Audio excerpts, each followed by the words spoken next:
주영진의 뉴스 브리핑 2시 순서에서는 정치권 소식만 1시간 동안 집중적으로 분석해드리고 있습니다. 오늘은 김만음 한국정치아카데미 원장 나오셨습니다. 김 원장님 어서 오십시오. 네, 안녕하세요. 그리고 SBS 보도국 정치부의 원일이 민성기 선임기자도 함께합니다. 두 분도 어서 오십시오. 안녕하세요.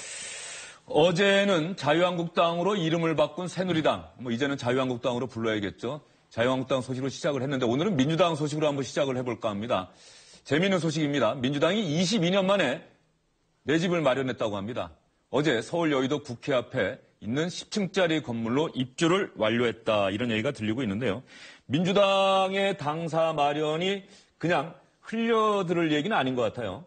그렇죠. 그러니까 왜 22년 만이냐고 이렇게 아세요? 1995년이면은 그렇죠. 그러니까 지금 현재 민주당의 연혁을 원조를 95년도에 DJ가 만든 새천년 국민회의. 새정치 국민회의. 예. 새정치 국민회의. 그 당사를 이제 원조로 보는 거죠. 그때부터 여의도에서만 지금 8번 이제 전세살이, 월세살이를 이제 전전하다가 드디어 이제 어제 입주를 했습니다. 가격은 200억짜리고요. 200억 원이요? 예, 지상 10층이고 지하 4층이고요. 저게 장덕 빌딩이라고 이제 저 종교단체가 그 입주해 있던 이제 교육시설을 쓰던 거를 200억에 지금 샀어요. 어떤 건물인지 알겠네요. 예. 예. 지금 보시다시피 지금 1층에는 지금 이제 DJ하고 노무현의 흉상이 있기 때문에 이제 민주당의 이제 적통 이게 저 이제 본거지가 좀 되는 거죠. 그래서 조기 대선에 맞춘 전진 기지다. 그리고 이제 정권 창출을 위한 베이스 캠프로 될 거다. 이렇게 지금 민주당은 지금 의미를 부여를 좀 하고 있습니다. 22년 만에 지금 됐는데 사실 그 민주당 저렇게 큰 당사 마련한 거는 그 의미는 있어요. 나름대로. 왜냐하면 상대적으로 보수 정당인 한나라당은 과거에 지금은 이제 팔았지만 그 여의도 당사가 꽤 컸잖아요. 그게 이제 2004년도에 팔린 거로 제가 기억이 나는데 너무 덩치가 커서 국내에선 살 사람도 없었고 싱가포르 이제 투자회사에 팔렸는데 그때는 가격이 무려 430억이었었어요. 예. 자, 그래서 이제 이게 이제 그 집안을 이렇게 큰 집을 이제 마련했으니까 이제 축하할 만한 일이긴 한데 정치 개혁 측면에서 보면 조금 다른 의견이 있기는 있어요. 미국의 그 거대한 대륙에 그 세계를 움직이는 미 의회에 그 거대한 정당의 중앙 당사가 없어요. 아시잖아요. 가보셨죠? 예. 그러니까 소비에트 공산당, 중국 공산당, 북한의 노동당 당사 말고 자유민주주의 국가에서 이렇게 거대한 당사를 마련하는 나라는 제가 알기로는 대한민국밖에 없다고 그런 비난의 목소리가 좀 있었죠. 그래서 정치 개혁 얘기가 나올 때마다 모두 다 매번 모든 정당들이 중앙 당사 없애고 국회로 들어가서 우리 정치한다라고 매번 이렇게 얘기를 했지만 우리 현실 정치 여건상 이렇게 중앙 당사 결국 이렇게 마련 또 하네요.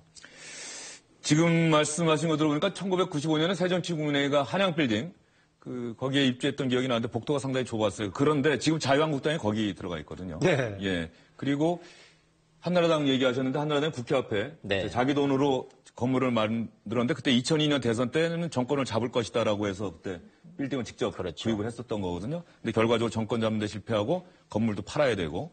그런데 김만음 원장님, 민주당이 당사를 직접 마련했다. 이 얘기는 정권 교체에 대한 자신감을 일정 부분 드러내는 것 아니겠습니까? 최근에 더불어민주당의 행보가 그렇죠. 집권을 거의 기정사실화하는 행보를 계속 보이고 있어요. 문재인 전 대표 개인의 경우도 이미 새로 캐비넷을 구성하는 방식을 계속 해오고 있고요. 어연을 거쳐서는 심지어는 국정자문단 10년의 힘이 해가지고 김대중 정부, 노무현 정부 때 활동을 했던 양쪽 협해가지고 자문단을 구성하기도 하고 그랬습니다. 아까 원일이 기자가 잘 지적을 했었는데요. 장기적으로는 그동안에 우리나라의 정당 정치의 방향을 이야기하면서 사실은 이런 중앙당 체제가 가지고 있는 정당 민주주의 역행하는 그런 측면이 많이 지적돼 왔었죠. 그래서 과연 중앙당이 이렇게 활동한 터전을 크게 마련하는 게 필요하느냐 이런 문제는 지적할 수 있을 겁니다. 보니까 은행에 200억에다가 대출을 갚는 걸 10년 약정을 했다 하는 거 보니까 적어도 10년 동안에 당이 분열된다거나 이렇게 바뀌면 복잡하게 되겠죠. 그래서 적어도 형식상으로는 10년 이상은 당이 흔들리지 않고 계속 갈 거다.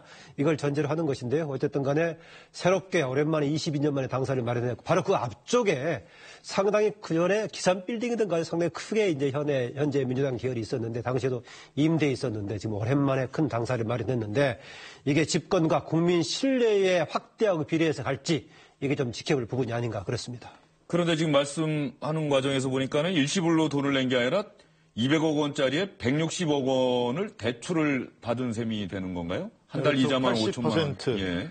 그러니까 그러니까 매입가의 80%는 은행 대출을 받았다는 거죠. 그래서 한 달에 이자 비용만 한 5천만 원 정도 든다는 건데 민주당이 기존에 그러니까 네 곳에 갈라져 있으면서 임대료랑 관리비로 낸 돈이 한 7,500만 원 정도 된다고 합니다. 그러니까 민주당 입장에서는 크게 부담이 되는 돈은 아니다 이런 거고요. 이런 돈들은 이제 앞으로 국고 보조금이나 당비에서 이제 충당이 될 텐데 민주당이 지난해 말에 받은 국고 보조금 분기당 지급되는 국고 보조금을 보면 36억쯤 됩니다. 그러니까 한 달에 12억쯤 받으니까 민주당 입장에서는 크게 부담되는 수준은 아니다라는 게 민주당의 설명입니다. 그런데 또 얼핏 생각을 해보면 국민들 입장에서 보면은 내가 내는 세금이 그 민주당의 대출 이자 갚는 데 들어간다 생각하면은 오히려 또 이렇게 썩 달가운 소식은 아닐 수도 있을 것 같고요. 저는 충분히 문제 제기해 볼 수 있다고 봅니다. 지금 이제 선관위에서 규정하고 있는 또 이제 정치자금법에 규정하고 있는 것은 30% 이상만 정책에 쓰라고 규정하고 있고 나머지는 포괄적으로 돼 있는데요. 아마 지금 이걸 계기로 해가지고 정당이 운영하는데 당의 임대료를 가지고 국고 보조금을 받는 게 타당하냐 이런 것 저는 충분히 국민의 입장에서는 문제를 제기해 볼 수 있는 부분이 아닌가 그런 생각이 들긴 합니다. 민주당이 그동안 한 곳에 있는 게 아니라 뭐 여러 군데 이렇게 여러 군데 있었죠. 예. 신동해 빌딩이라고 또 있었고요. 네. 그 옆에 있는 다른 조그만 빌딩이 있었고 국회 본청에 있었고 의원회가 돼 그래서 이렇게 모든 정책팀은 네 군데 쪼개져 있었다고 그러니까 사무처 직원들이 이제 다 떨어져 있었기 때문에 불편하기는 했을 거예요. 그거를 얘기하는 게 아니고 그걸 한 군데다 몰고 재테크 측면에서 봤을 때도 뭐 월세 내는 것보다는 은행 이자 내는 게 저금리 시대에 지금도 훨씬 더 유리하다고 하니까 그거 자체가 도덕적으로 법률적으로 문제되는 건 아무것도 없어요. 다만 이제 좀 큰 측면에서 봤을 때 과연 대한민국 정치가 계속 이렇게 중앙당 체제로 갈 것인가? 이 지금 저 한국 정치의 후진성을 논할 때 맨 먼저 나오는 게 중앙당 체제였었잖아요. 당 대표와 사무총장이 모든 국회의원들을 좌지우지하는 이 시스템. 이게 지금 헌법기관이라고 하는 모든 대한민국 국회의원 300명을 전부 다 거수기로 전락하고 다 하수인으로 만드는 그 시스템적인 문제가 있었거든요. 그러니까 중앙당 없애자 매번 정치개혁 특위 나올 때마다 정당들이 말은 하면서도 결국 이거 못 고치고 또 이렇게 큰 집 마련하고 이렇게 하는 거 보니까 물론 큰 집 마련하고 이사가고 해서 축하하고 축하난이라도 하나 보내드려야 마땅하나 좀 큰 틀에서 한 발 떨어져서 생각해 보면 정치 개혁 측면에서 보면 이거는 여전히 후진성인 거죠. 저희가 20여 년 전에 정치부 초년기자 할 때부터 했던 얘기예요. 이게 20몇 년이 지나도 지금 4반세기가 지나도 조금 본질적으로 바뀌지 않았다라는 얘기를 좀 하고 있는 겁니다. 궁금한 거는 요즘 저 정치부 기자들 대부분 국회에서 취재하지 않습니까? 국회에서 모든 것들이 일어나고 거의 회의도 국회에서 거기서 일어나고 취재하죠. 예전에는 1990년대에는 당사에 가서 취재를 해야 됐잖아요. 이제는 완전히 바뀌었는데 민주당이 당사를 굳이 마련한 이유가 그렇다고 한다면 거기서 또 고개가 갸웃거려지는데요.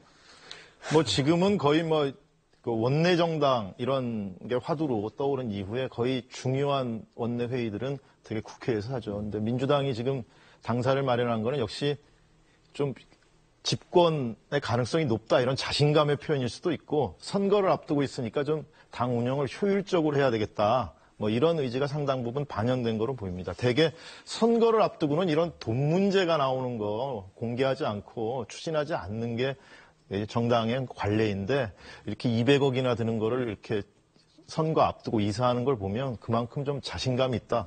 대세론을 타고 있다. 이렇게 자신감이 좀 넘치는 그런 판단에서 나온 행동으로 김한호 보입니다. 원장님 덧붙이실 말씀 있으면 짧게. 네, 대부분의 전문가들이 지금 얘기하고 있다시피 중앙당 체제는 해체를 얘기하고 있는데요. 지금 더불어민주당 내부에서 지금 정당 분권할 얘기하고 있거든요. 분권을 굉장히 강조하고 있는 게 더불어민주당인데 아마 정치적인 분권화는 정당 분권하고 동반되는데 그러면은 오히려 사무실이 필요하다면은 지역적인 차원에서 나눠진 사무실은 필요할 것인데 이 시점에서 중앙당을 위한 큰 사무실이 필요한가라는 것에 대해서는 의문을 제기해 볼 수 있을 겁니다. 네, 민주당이 당사를 마련한 것은 다음 대선에서 승리할 수 있다는 자신감을 보이고 있는 것이다. 이런 분석이 나오고 있는데요. 이런 분위기 속에서 문재인 전 대표, 각종 여론조사 지지도에서 1위를 달리고 있죠. 문재인 전 대표가 어제 민주당의 대선 경선 예비후보 등록을 마쳤습니다. 직접 한 건 아니고요. 대변인 역할을 맡고 있는 김경수 의원이었습니다. 문 전 대표는 오늘 예비후보 등록을 통해서 한 손에는 촛불을 또 다른 한 손으로는 정권 교체와 완전히 새로운 대한민국의 계획서를 들고 국민과 함께 앞으로 나아갈 것입니다. 탄핵 정국 이후에 뭐 등록과 모든 걸 준비하겠다는 말씀이 있었는데요. 등록을 오늘로 결정하게 된 계기가 있는지. 그렇게 얘기한 적은 없고요. 예비후보 등록은 여러 가지 그 경선의 실무적인 준비를 위해서도 필요한. 탄핵 이후에 출마 선언을 하실 거라는 생각을. 문재인 대표는 공개적으로 TV에 나오셔가지고 계속 그렇게 말씀을 하고 계셔서 여전히 출마 선언은 그래도 탄핵 이후에 하는 것이 사리에 맞는 거 아니냐.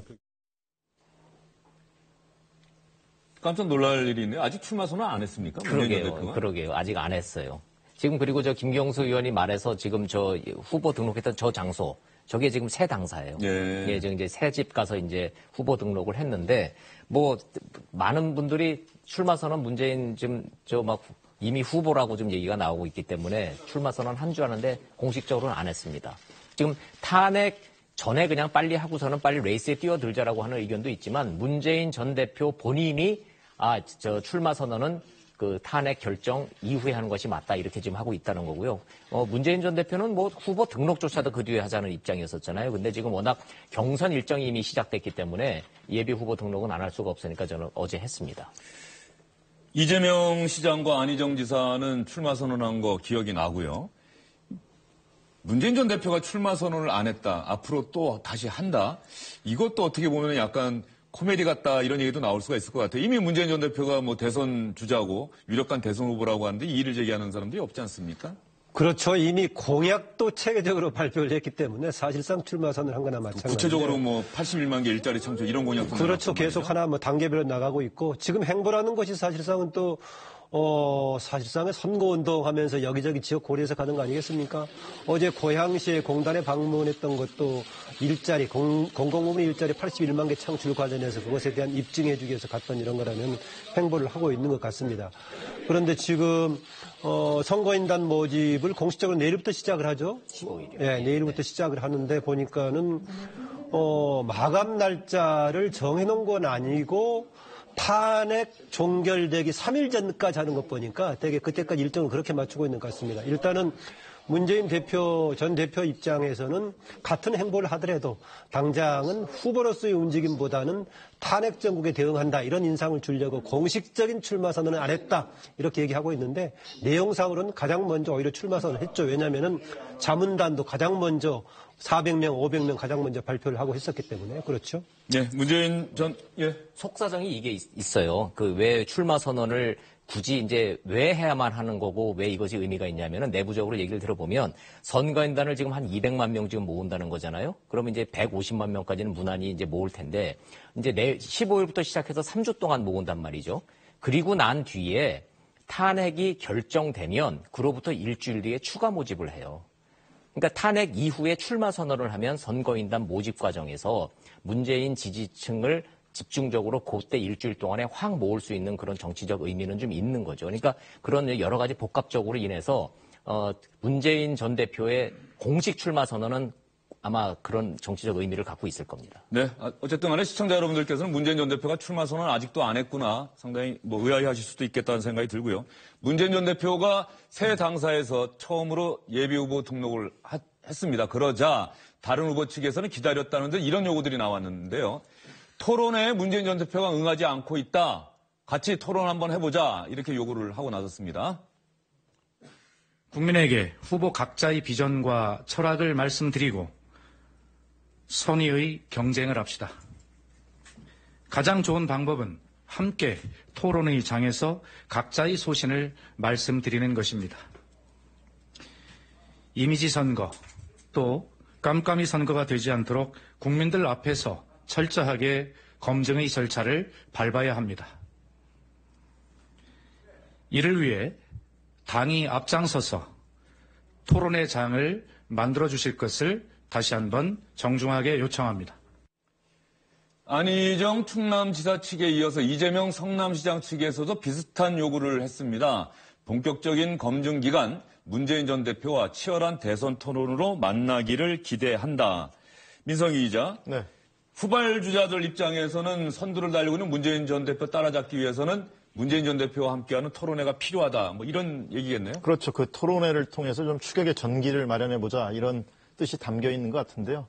지금 그 당 경선 규정이 아주 명확하지 않은 부분이 많습니다. 특히 토론회와 관련해서는 가급적 많이 한다. 그리고 시간은 길게 한다. 이런 원칙은 합의가 났는데 그럼 구체적으로 언제 하느냐, 어떻게 하느냐 이런 게 합의가 안 돼 있어요. 그러니까 그 후발 주자들의 추격하는 주자들의 입장에서는 당 지도부가 지금 1등 달리는 문재인 전 대표를 좀 보호해주기 위해서 이게 토론회 일정을 마련하는데 좀 소극적인 거 아니냐 이런 생각을 갖고 있는 것 같습니다. 안희정 지사와 이재명 시장 측의 요구를 들어보면 얼핏 문재인 전 대표가 좀 토론을 피하고 있다. 이런 인상을 줄 수가 있거든요. 문재인 전 대표 측에서는 뭐라고 하던가요? 문재인 전 대표 측은 그러니까 모든 경선 룰을 당에다 백지위임한 상태이기 때문에 그 당이 정하면 정하는 대로 따르겠다. 이런 게 입장입니다. 그런데 사실 지금 보면은 각 대선 주자들이 뭐 SBS도 지금 당장 국민 면접 진행하고 있지 않습니까? 요즘 텔레비전에 참 많이 나오지 않습니까? 문재인 전 대표도 뭐 그렇게 많이 거부하고 안 나오거나 이러지는 않은 것 같은데요. 어떻게 보십니까? 예, 많이 나오죠. 어젯밤에 뭐 SBS 국민 면접 같은 그런 형태들은 많이 나오고 있는데요. 특히 이제 한 사람이 나와서 뭐 국민 면접 형태 그런 것뿐만이 아니라 조금의 요즘은 예능성을 가미한 그런 프로그램도 많이 나오고 있죠. 그런데 오히려 필요한 것은 아마 상호간의 토론이 필요할 겁니다. 또 문재인 전 대표는 한두 번의 경우에 토론과 관련된 방송 출연에서 다른 이유 때문에 일정을 취소한 적이 있었죠. 그래서 비판적인 지적을 하는 쪽에서는 뭐 혹시 토론을 기피하는 거 아니냐 이런 지적도 나올 법합니다. 아마 기억하실 겁니다. 2012년에는 사실상 당시에 문재인, 박근혜 1대1 대결 구도나 마찬가지였었죠. 그런데 선관위가 주관했던 공식적인 토론을 빼고 별로 토론이 활성화되지 못했습니다. 아마 그때는 문재인 대표 쪽의 사정보다는 박근혜 당시 후보 쪽에서 아마 토론 준비를 하면서 가급적이면 토론도 피하자 이런 전략도 있었던 것으로 제가 듣고 있는데요. 이번의 경우에는 만약에 조기 대선이 치러지고 만약에 탄핵 심판이 인용적으로 결정 나가서 치러진다면은 국민들에게 후보를 검증할 가장 대표적인 방법은 상호 토론이기 때문에 가급적이면은 정말 아까 더불어민주당 내부에서 결정한 대로 횟수가 많고 시간이 길게 상호 토론이 아마 많이 이루어져야 할 겁니다. 그런데요. 방송사 뭐 당에서 대선 후보 토론회 하는 거는 뭐 그렇다 치고 방송사들이 또 일제히 달라붙지 않겠어요? 우리도 한번 토론회 주최할 테니까 응해달라. 그런데 네. 문제는 예전에 지상파 방송사만 있을 때는 상관이 없었는데 지금 너무 많지 않습니까? 뉴스 전문 채널도 있고 종편도 있고. 그러면은 각 주자들 입장에서 보면은 어디는 나가고 어디는 안 나가고 이런 부분도 좀 고민이 되겠어요. 고민스럽죠. 그리고 지금은 뭐 다다익선이잖아요. 많이 나가면 나갈수록 후보들 개인들한테는 다들 자기 지지를 올리는데 도움이 되는 상황이기 때문에 그래서 방점이 어디에 찍혀 있냐면 토론 좀 합시다라는 거는 안희정, 이재명의 줄기찬 요구 상황인 거고 지금 상황에서의 방점은 당에서 좀 주선해달라는 당에서 해달라는 데 방점이 찍혀져 있는 거예요. 그러니까 이거는 토론 자체가 지금 핵심이 아니고 토론을 하느냐 안 하느냐가 중요한 게 아니라 지금 민주당 내에서 최대 핵심은 본질은 경선 룰이잖아요. 경선 룰을 하는 데 있어서 지금 당에서 지금 백지위임을 해놨다 하는데 당의 룰이 지금 애매모호하단 말이죠. 그러니까 이재명, 안희정 입장에서는 토론이 됐든 뭐가 됐든 당에서 공정한 룰을 만들어달라는 이건 일종의 압박인 거죠. 그러니까 이제 문재인 후보 입장에서 전 대표 입장에서는 뭐 토론 뭐 하면 합시다. 그런데 일정은 한번 뭐 천천히 한번 잡아봅시다. 탄핵이 우선이니까 지금 이 스탠스이기 때문에 이제 후발주자들의 압박은 좀 심해지겠죠. 네, 여기서 말하는 토론회는 후보 한 사람 나와서 패널들이 질문 던지는 게 아니라 후보들끼리 토론하는 그런 토론회를 요구하고 있는데 민주당 입장에서도 고민이 있을 것 같습니다. 탄핵이 어떻게 될지 모르기 때문에 당장 토론회 일정을 잡기도 좀 그런 상황이 아닌가 싶은데요. 문재인 전 대표 얘기가 나왔으니까는 이제 안철수 전 국민의당 대표가 문재인 전 대표 측을 겨냥해서 그동안 안철수 전 대표답지 않은 거친 말을 입에 담았다. 이런 얘기 한번 전해드리겠습니다. 한번 직접 들어보시죠.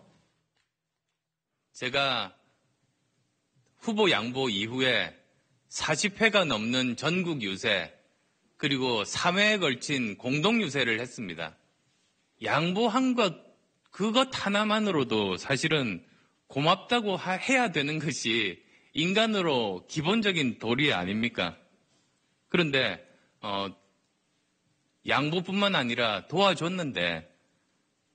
도와줬음에도 불구하고 고맙다는 말은커녕 졌다고 하는 건 그건 인간으로서 도리가 아닙니다.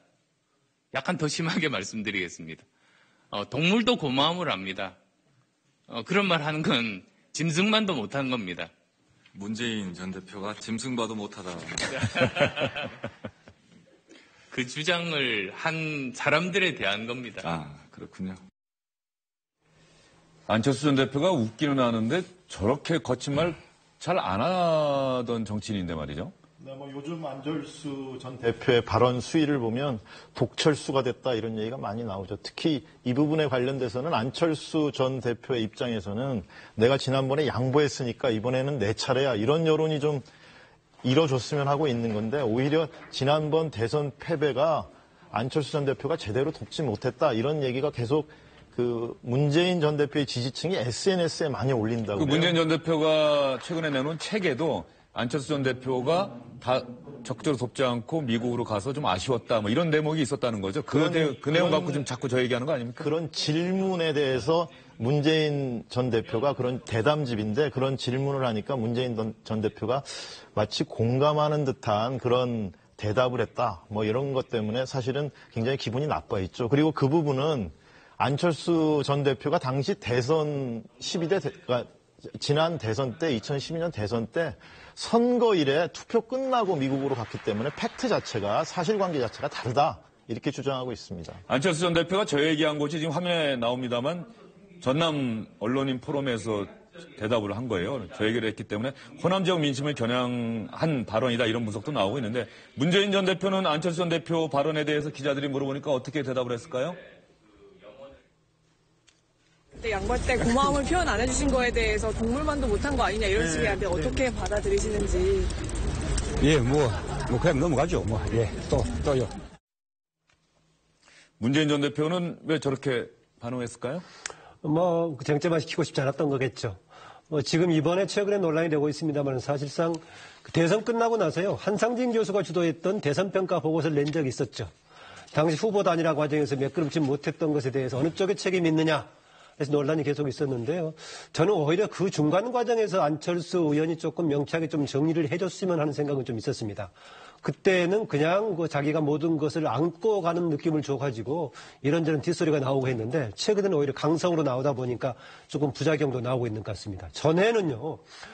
더불어민주당 내부에서 문재인 전 대표 빼놓고는 다른 후보가 없을 때는 이른바 비문 반문표의 야권 성향의 비문 반문표가 자연스럽게 안철수 의원 또는 박원순 시장한테 갔는데 지금은 내부에 그런 나머지 표를 흡수할 수 있는 안희정 지사, 이재명 시장 이런 사람이 있거든요. 그러다 보니까 지금 안철수 의원 계속 본인은 1대1 대응 구조를 만들어보고 싶어 하지만 거의 야권에서 하위권 정도로 몰려있는 상황입니다. 그러니까 뭔가 강하게 돌파하지는 안 된다 이런 생각을 안고 있어서 말도 그렇게 발언도 좀 세게 나오고 있는 것 같습니다. 네, 이렇게 거친 말이 오가는 것은 안철수 전 대표와 문재인 전 대표 사이만 아닙니다. 범여권이라고 부르죠. 보수 진영의 적통 경쟁을 벌이고 있는 바른정당과 자유한국당 사이에서도 이런 거친 말들이 오고 가고 있습니다. 친박, 진박, 간신배들이 대통령을 망친 것도 모자라서 이제는 나라까지 망치려 하고 있습니다. 소위 그 진박 간별사를 자처한 조원진, 공천 개입 막말파동 주인공 윤상현, 촛불은 꺼진다고 민심을 짓밟은 김진태, 이런 진박 소위 간신배들이 소위 태극기 집회에 참석해서 진실을 호도하고 역사의 수레바퀴를 거꾸로 돌리려고 하고 있습니다. 새누리당은 탄핵이 인용되는 즉시 해체하고 모든 의원직을 사퇴를 해야 된다. 또 물귀신 작전을 하고 있구나. 요새 지지율이 많이 떨어지니까 생존 전략을 위해서 그런 얘기를 하는 것이 아닌가. 그래서 한마디로 그거에 대해서는 제가 언급할 가치가 없는 얘기다. 간신배, 물귀신, 정말 거친 말들이 오고 가고 있네요. 아마 보수 정당의 소위 적통 경쟁, 주도권 경쟁이 갈수록 격화되는 그런 양상입니다. 특히 요즘 공세를 보면 바른정당이 오히려 그 새누리당, 그러니까 자유한국당을 격하게 공격하는 그런 양상을 자주 보이는데요.